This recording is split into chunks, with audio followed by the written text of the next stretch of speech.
Good morning भाई लोगों। सबसे पहले तो आप सभी को दिल से धन्यवाद कि आप लोगों ने मेरे को इतना सारा प्यार दिया है। अब आप पूछ सकते हो कि सोनू भाई आप इतने दिनों से कहाँ थे, क्या कर रहे थे, आपके साथ क्या हुआ क्या नहीं हुआ। तो भाई लोगों सच बता रहा हूँ, पिछले 60 दिनों से मैं अपने घर पर बैठकर रो रहा हूँ। बहुत सारी एंजाइटी फील कर रहा हूँ और बहुत कुछ हो रहा है, मतलब क्योंकि मेरी जिंदगी बर्बाद हो चुकी है। अब मेरे पास कुछ भी नहीं है करने को। क्या हुआ है मेरे साथ, कुछ अलग हुआ है मेरे साथ, जिस वजह से जो भी मैं था ना वो खत्म हो गया है। कैसे हुई है मेरी जिंदगी बर्बाद, ये जानना है आपको अगर, या फिर मेरे को मैं बताऊं कि मेरे को मैं बता सकता हूँ आपको कि मेरी जिंदगी कैसे बर्बाद हुई है, तो उसके लिए मेरी जिंदगी जाननी पड़ेगी कि सोनू ने स्ट्रगल करके क्या अपने जीवन में हासिल किया था और उसके पास अब वो नहीं है। सोनू जिंदा रहने के लिए भी संघर्ष करा है सोनू भाई ने, जिंदा रहने के लिए। तो मैं बताता हूँ आपको कि मेरी जिंदगी कैसी थी, तब आपको भी समझ में आएगा कि मैंने क्या खोया है और मैं ऐसा क्यों सोच रहा हूँ कि मेरी जिंदगी बर्बाद हो गई है। और इस सब की शुरुआत होती है मेरे नाना जी के घर से, वहीं से शुरू करते हैं।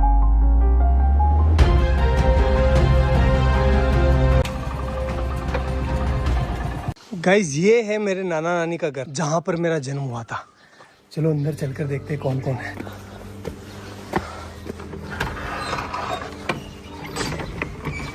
गाइस मामी है, मामी से बात करते हैं। दोग जी मामी कैसे हो? बढ़िया, ठीक। क्या कर रहे हो? हाँ तैयार है, सब तैयार है। तो कुछ ऐसा दिखता है नाना नानी का घर। मेरा जन्म हुआ था यहाँ पर। पहले आपको पता है कि ना हॉस्पिटल वगैरह नहीं जाते थे, मतलब बच्चे जो है वो घर पर ही हो जाते थे। तो मेरा भी जन्म ऐसे ही हुआ है।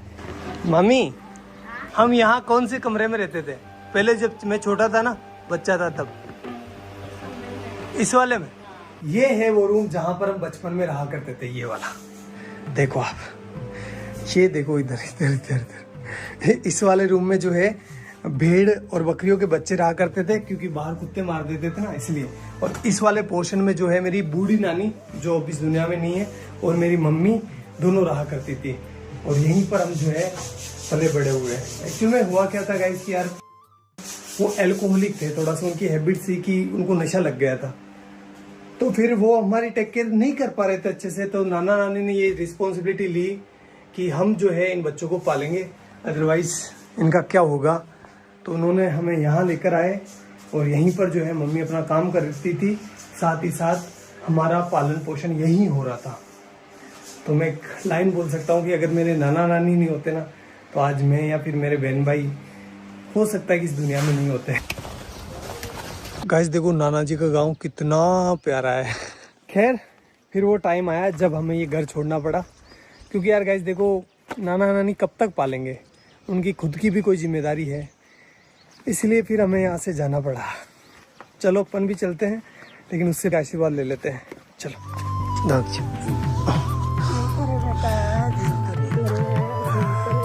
मेरी नानी है, आपको बाद में बताऊंगा इनके बारे में भी। और अपने गांव आते ही हमें घरेलू परिस्थितियों के कारण अपने घर नहीं घुसने दिया गया, इसलिए हमने बड़े पापा की कोठी का चुनाव किया। म्याऊ म्याऊ।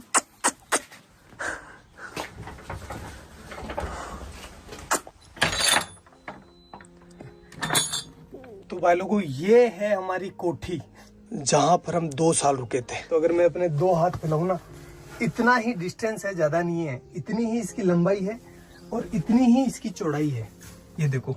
और हाइट आप देख सकते हो, बस इतना ही है। मेरी हाइट थोड़ी कम है, इस वजह से यहाँ पर जगह भी कम रह गई थी। केवल यहाँ पर एक छोटा सा मचान बिछाने के लिए जगह थी। और ऊपर से जो है बरसात का पानी टिपकता नहीं था, बरसात का पानी गिरता था, क्योंकि ये छत है ना थोड़ी नीचे है। और यहाँ पर आप देख सकते हो नीचे जो इसका फर्श है ना, फर्श वो बना हुआ था गोबर और मिट्टी का। इस वजह से यहाँ पर कभी कभी सांप आ जाया करते थे, अपने घर बना लिया करते थे। और भाई लोगों इस घर में हमें जिंदा रखने की जिम्मेदारी आ गई हमारे मम्मी के कंधों पर। और इस वजह से पहले भी काम किया उन्होंने, लेकिन उन्होंने 10 रुपए मजदूरी में काम चालू कर दिया। 10 रुपए में से 5 रुपए के वो हमारे लिए चावल लेकर आती थी। मैं लेकर आया हूँ आपको बताने के लिए कि उस टाइम कितने चावल आते थे। इतने चावल आते थे 5 रुपए के। तो इन चावलों से वो हमारा पेट भरती थी, तीनों बहन भाइयों का सॉरी, और खुद भूखी सो जाती थी कि मेरे बच्चों का पेट भर जाए, बस बहुत है, मैं तो निकाल लूंगी रात। और हम ना समझते उस टाइम, तो हम नहीं समझ पा रहे थे कि हमारी माँ जो है वो भूखी सो रही है। हम तो बस अपना पेट भरने का ध्यान दे रहे थे। लेकिन मेरी मम्मी जो है उस टाइम बिना कुछ खाए भूखी सो रही थी। एक जो कटोरी होती है आटे की, उसको संभाल के रख रही थी कि जब बुरा टाइम आएगा तो मैं अपने बच्चों को खिलाऊंगी। खुद कुछ नहीं खा रही थी, एक टाइम खाना खाती थी पूरे दिन में वो, और कंटिन्यूस काम कर रही थी वो।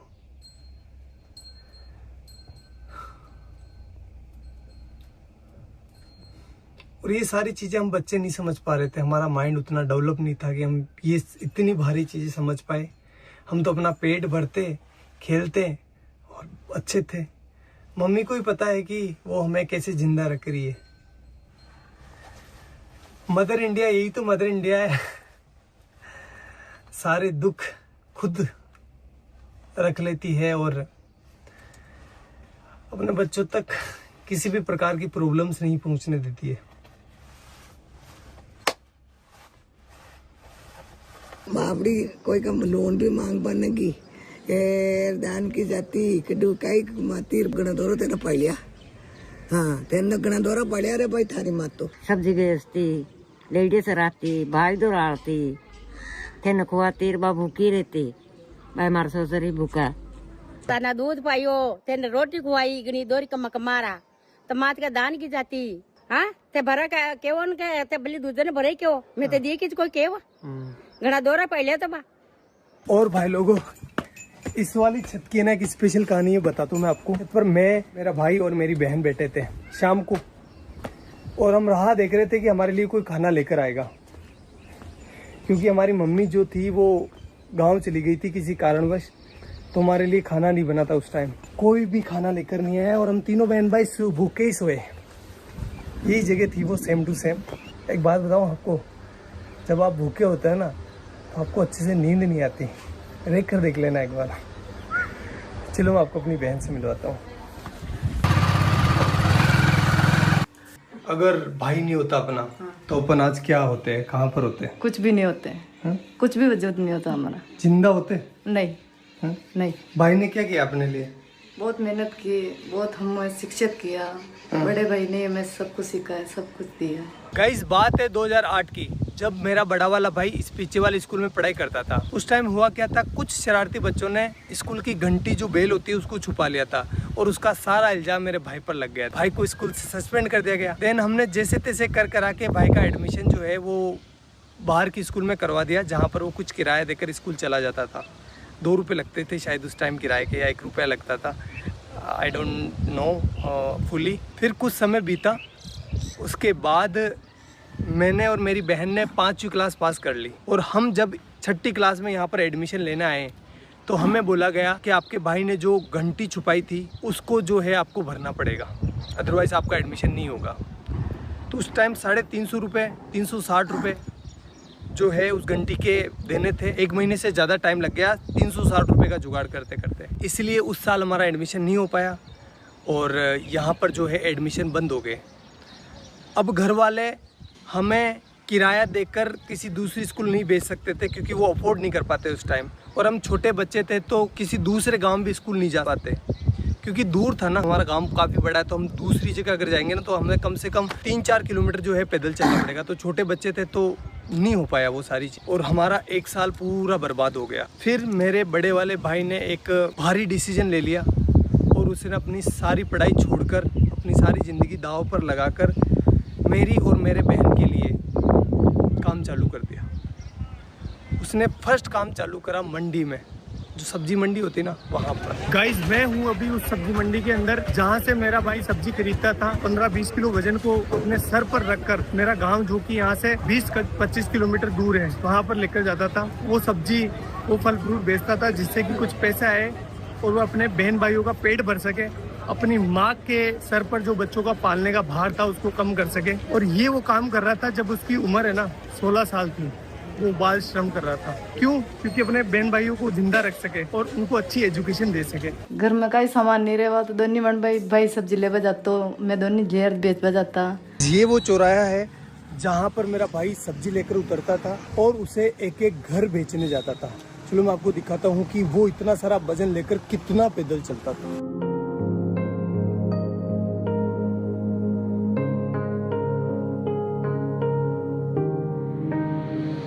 उस 20 किलो वजन को अपने सर पर रखकर इन घरों में घूम घूम कर सब्जियां बेचता था। इस काम में कुछ लोग पैसे नहीं देते थे, मतलब सब्जियां उधार ले लेते थे और फिर बोलते थे कल ले लेना, परसों ले लेना। भाई लोगों एक बार की बात है, सामने जो पाबूजी महाराज का मंदिर दिखाई दे रहा है ना, उनके बारे में मैं ऐसा बताया गया, जो लड़के बैठे होते हैं ना चौराहे पर, बदमाश नहीं बदमोश उन्होंने ऐसा बोला कि मेला है पाबूजी महाराज का, तो इस दिन इस डेट को पाबूजी महाराज का मेला है, तो तुम अपनी सब्जी और फल फ्रूट लेकर आ जाना यहाँ पर। तो हमने सोचा अच्छा है कि हमारा जो है फल फ्रूट बिक जाएगा और हमारा कुछ बेनिफिट हो जाएगा। हम आए तीनों बहन भाई, तो यहाँ पर आकर देखा तो कोई मेला नहीं था और उन्होंने थोड़े से हमसे फल फ्रूट ले लिए और हमको डरा धमका के भगा दिया।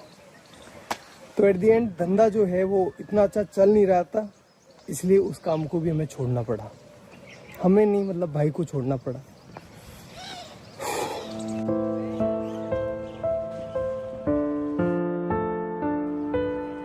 और गाइस फिर मेरे भाई ने खिलौनों की दुकान पर काम चालू कर दिया, जहां पर उनकी सैलरी थी 50 रुपए पर डे, यानी 1500 रुपए पर मंथ।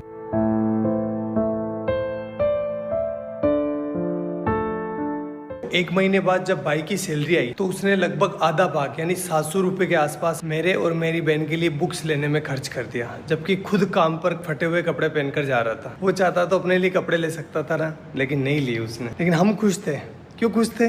क्योंकि पहली बार रजिस्टर आया था, पहली बार हेल्प बुक आई थी, अब हमारे भी अच्छे दोस्त बनेंगे। यार बुक्स अच्छी आती है तो दोस्त आते ही है ना, भाई तेरी हेल्प बुक दे दे, तो हमारा कॉन्फिडेंस है ना सीधा आसमान चला गया।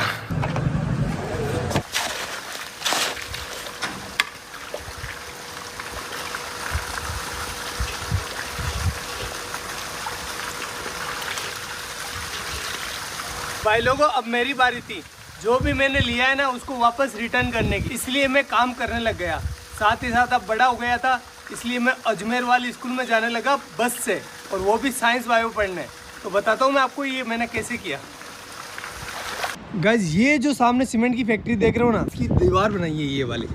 ये गाइस ये मैंने अपने हाथों से डलवाई है। अब तो खराब भी होने लग गई। बताओ ये भाग भाग सोनू भाग भाग भाग भाग।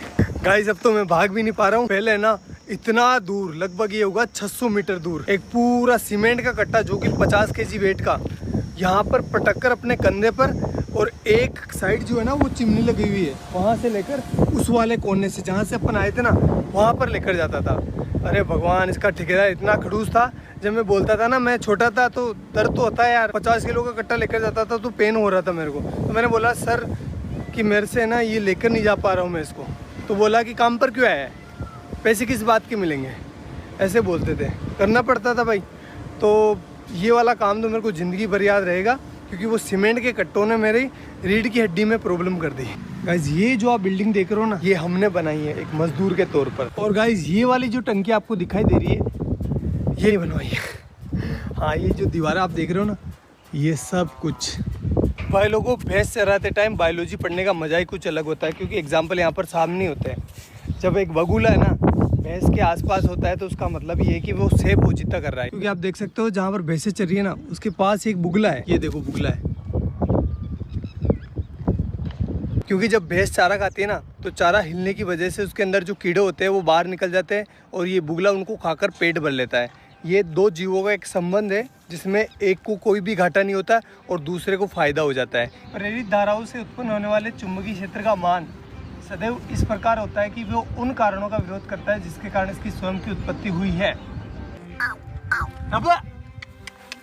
अरे डब डब डब, डब जा।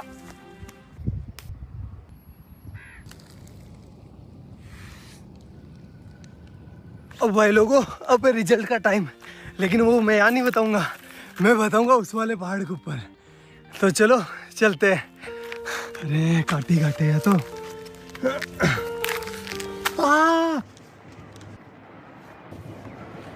अब भाई लोगों मेरा आ गया 12th का रिजल्ट। परसेंटेज तो कम ही बना है, फिर भी मैं आपको बता देता हूँ। ये देखो 77%, जिसमें से केमिस्ट्री में आए 93 डिक्टेशन और फिजिक्स में आए हैं 87 डिक्टेशन। भाई लोगों ये मेरे परसेंटेज नहीं है, ये लेकर आया मेरे जीवन में कॉन्फिडेंस। अभी तक भी मेरे जीवन में कोई हार्ड काम आता है ना, तो मेरे को अंदर से आवाज़ होती है कि तू कर लेगा, डर मत, तू कर लेगा। लेकिन इस बार है ना, मेरे को सोनू का सूरज डूबता हुआ दिखाई दे रहा है।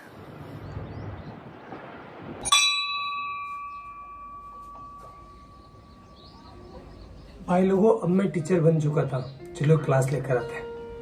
हाइजेनबर्ग का अनसर्टेनिटी प्रिंसिपल, इसके बारे में अपन बात करने वाले हैं, ठीक है। चलो बताओ कहाँ पर जाकर गिरेगा। कि जब एक मार्कर मेरे हाथ से निकला ना, तो ऑटोमेटिकली आपकी नजर जो है मार्कर के ऊपर होती हुई आपको पता चल गया कि मार्कर कहाँ जा रहा है। इसकी पोजीशन पहले ये कहाँ पर है वो पता है, और इसकी स्पीड पता है, और ये किस डायरेक्शन में जा रहा है पता है, तो अपन इसका पाथ डिसाइड कर सकते हैं। एक इलेक्ट्रॉन को ये वरदान दिया है, भगवान ने ऐसा हाथ रखा, जा बेटा जा, इस दुनिया में जा, और तेरी है ना कोई इंसान एक टाइम पर ना तो तेरी पोजीशन मतलब दोनों का एक साथ पता नहीं कर सकता। फिर ऐसे करते करते मैं टीचर बन गया, और मेरे पास बहुत काम था।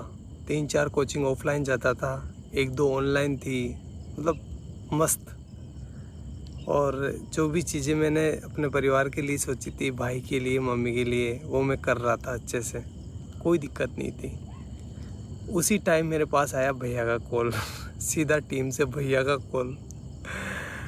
इतना खुश हो गया था मैं यार, भैया का, इतने बड़े आदमी का कॉल डायरेक्ट आया था मेरे पास। तो फिर भैया का कॉल आया और भैया ने बोला मेरे को, सोनू यार हमारे यहाँ पर है ना एक साइंस की लड़के की डिमांड है, तो तू आ सकता है क्या। मैंने बोला ठीक है भैया मैं कर लूँगा, कोई दिक्कत नहीं है। तो फिर मैंने वहाँ पर मतलब ऑफिस में पार्ट टाइम जॉब चालू कर दिया। 2-3 घंटे के लिए जाता था, केमिस्ट्री से रिलेटेड और फिजिक्स से रिलेटेड, मतलब ऑल ओवर साइंस का काम मैं संभालने लगा। और ऐसे करते करते करते करते 2 महीने निकले। 2 महीने के बाद भैया ने आगे से बोला मेरे को कि सोनू तो ऐसा कर, फुल डे ज्वाइन कर ले, सारा दिन काम कर, और पॉसिबल है तो कर ले। घर वालों से बात करी, घर वालों ने, मेरे बड़े वाले भाई से मैंने पूछा तो उसने कहा कि यार देख तू ज्वाइन कर ले, कोई दिक्कत नहीं, अपने ही गांव के तो कोई प्रॉब्लम नहीं होगी। मैंने कहा ठीक है कर लेता हूँ, इसमें क्या दिक्कत है, आपने बोल दिया तो वो सब आपसे आगे क्या है, कोई नहीं, कुछ नहीं है। ऐसा करके मैंने टीम को ज्वाइन कर लिया, और फिर मेरा अच्छा शानदार टाइम आया। मैं बहुत अच्छा काम कर रहा था सभी चीज़ों में, मतलब पहले मैं साइंस से जुड़ा था, लेकिन अब मैं जो है ना वीडियो का एडिशन हो गया, और भी बहुत सारी चीज़ें हो गई। कैमरा के पीछे बहुत सारी चीज़ें चलती है ना, मतलब पत्थर उठाना खड्डे खोदना, सारे काम जो भी हो सकता है सब कुछ कर रहा था। Everything I can do, I do that.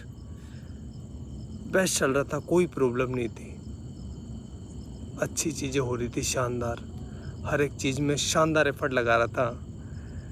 जो मतलब एक वीडियो आपको लगता है कि बहुत ईजी होता है, लेकिन ईजी नहीं होता, बहुत हार्ड काम है एक वीडियो को बनाना।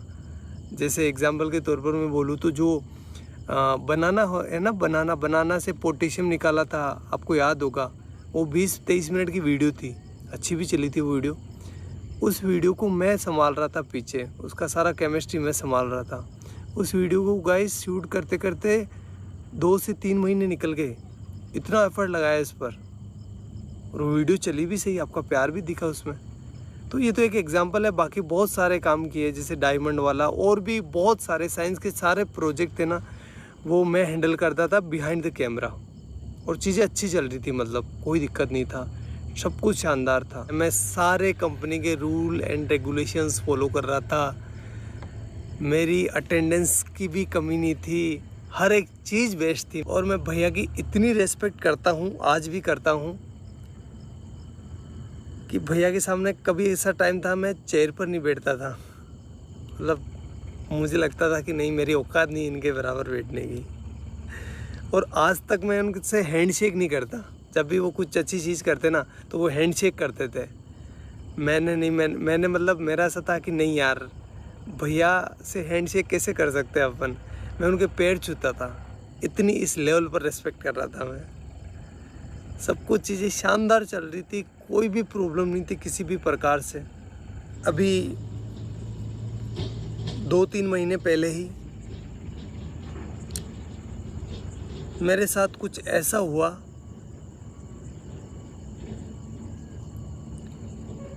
कि मैं अब अभी तो आपको बता नहीं सकता। मैं पता नहीं कौन सी ज़िंदगी से निकल के आया हूँ, मेरे ये दिन कैसे निकले हैं मैं ही जानता हूँ। वो तो आप लोगों का प्यार है और घर वालों का प्यार है, लेकिन मैं एक बहुत हार्ड टाइम से निकला हूँ। तो मैं कुछ बोलकर क्योंकि मेरी मेंटल हेल्थ और मेरी इमोशनल हेल्थ दोनों ही ठीक नहीं अभी। मैं और इसको ख़राब नहीं करना चाहता। और अब जो है मेरी ज़िंदगी ख़राब हो गई है, बर्बाद हो गई है पूरी। ना तो मैं टीचिंग का रहा, ना मैं यूट्यूब का रहा। और सच बता रहा हूँ भाई लोगों, कुछ लोगों के मन में कुछ भी आ सकता है, लेकिन मैंने किसी को धोखा नहीं दिया है। मैंने सिर्फ एक बार मौत को धोखा दिया था, जब मेरे को पानी में फेंक दिया गया था, छोटा था तब।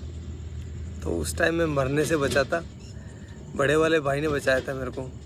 तो उस टाइम मौत को धोखा दिया है मैंने। बाकी मेरी ज़िंदगी में मैं किसी को सोच भी नहीं सकता। मतलब मेरी ज़िंदगी ख़राब हो गई है, पूरी बर्बाद हो गई है, मैं कहीं का ना रहा।